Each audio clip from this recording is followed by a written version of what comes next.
In today's video, I'm going to be showing you 5 ways to find design ideas that sell on Redbubble, merch by Amazon, Etsy, and more. Make sure to watch up until the end if you're excited for this one, and please drop a like as that would be very much appreciated.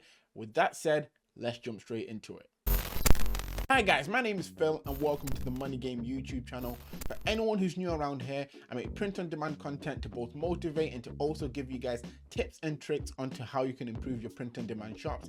If you happen to be new around here and you haven't already, make sure to click on that subscribe button with the notification bell turned on. That way you won't miss out on any videos that could potentially help you to make some extra money online. And for those who don't already know, down in the description, I have a free print-on-demand starter guide that features a lot of the information that I've used to get my first few sales online through sites like Redbubble. And if you happen to be someone who's looking to maybe turn this into more of a full-time thing, I also have a paid step-by-step guide that's linked down below. Check that out if you feel that's something you're interested in. As for today, like I said, we're going to be talking about 5 ways to find design ideas that sell on Redbubble, merch by Amazon, and more. But besides that, make sure you are paying close attention because there's a lot of valuable information in this one. The first way to find ideas that you can use for pretty much any print-on-demand site is the Redbubble search method. Now, this is pretty simple. You type in a letter on Redbubble and it will show you suggested keywords. I spoke about this a lot in the past and it's something that definitely works. And this is how it works, guys. So let's say you're on Redbubble,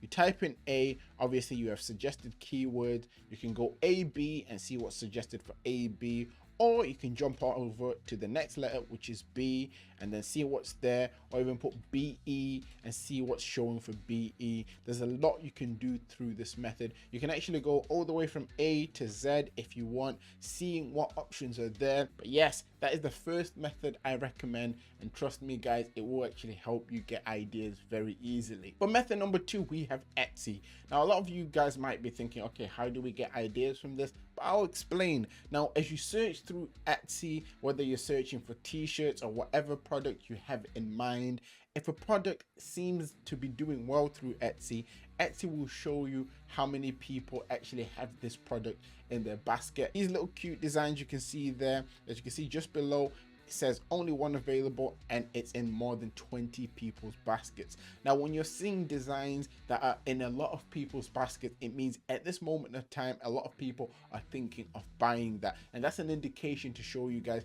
that a design idea is working or a particular trend may be working. Therefore, you can then go and create something like that in your own way. This is a very powerful method for finding ideas, mainly because it's showing you things that are currently in demand now. And as I always say, the aim of the game is print on demand. So you want to be creating designs that are in demand, and this Etsy method is something that can make getting ideas a lot easier for you guys. Next up, we have Merch Informer.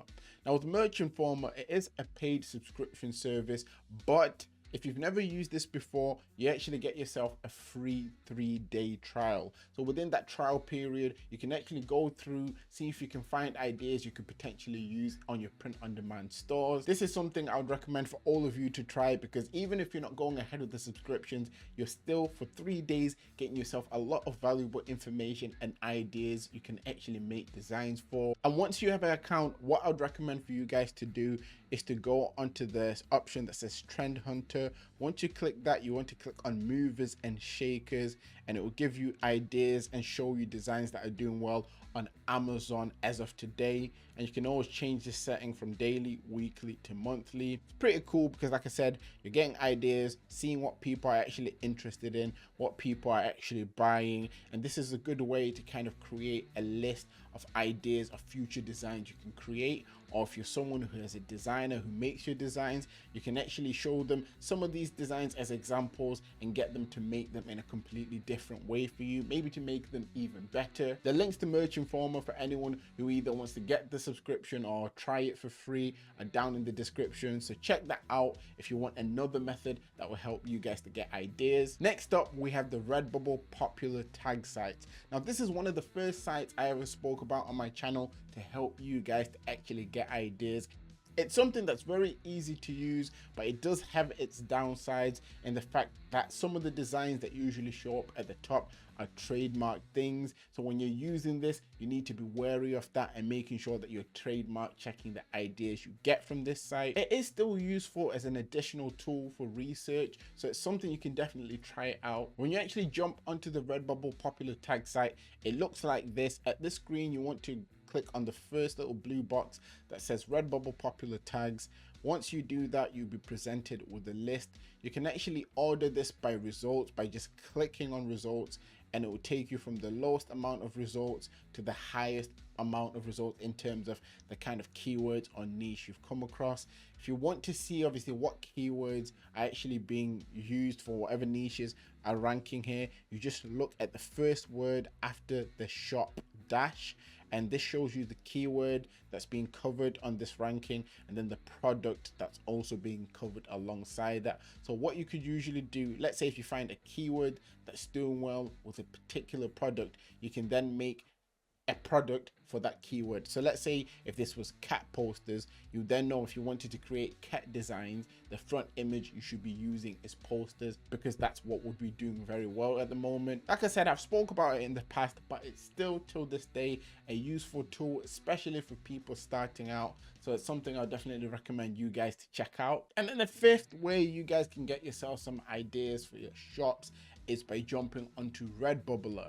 Now, I think I've only ever spoke about this once, but this site is a game changer. It actually does some trademark checking for you on keywords, and it also gives you ideas of current trends on Redbubble. And to be specific, it shows you low competition trends, so trends that really don't have that many people in them. It's a pretty cool site to use. I came across it through a suggestion from actually one of you guys, and ever since then I've actually been jumping on and off this site, using it every now and again. Fairly easy to navigate, guys. Once you jump on it, you'll most likely be on the home page. You can go on today's trends to see what's trending today, but what I usually jump on is the low competition trends section, and then as you go through it, it will show you obviously how many results are linked to this keyword. So the keyword here will be Aaron Rodgers MVP, and then if you want to check trademark, you'd click on check trademark, and it usually opens up trademark here when you do this. So trademark here would show up like this. If there's no copyright underneath this keyword, you won't see anything here. If there is, a list of information will come up. It's actually a great site to use, and actually comes with some extra additional features. So it shows you the best selling products under these specific keywords. So if you wanted to jump into, let's say, the niche of Aaron Rodgers, you know that the throw pillows and the greetings cards are selling best under these keywords. So when you're picking your front showing product image, it would be either obviously throw pillows or greeting cards. So that's another little cool feature this site offers. And yeah, that is 5 ways you guys can actually get ideas for your print on demand stores. If you like this video and you want to see others like this, I'll put a few videos on the screen that I made that are similar to this video, that'll give you more ideas on how you can find design ideas and how you can refine your method of obviously planning ahead. So check them out if you enjoyed this one. Nevertheless, drop a like, as that would be very much appreciated. And if you have made it to this part of the video, down in the comment section, comment down prepared, and I'll try to respond to as many of you guys as possible. Nevertheless, always remember that everything is rigged in your favor, and manifest success.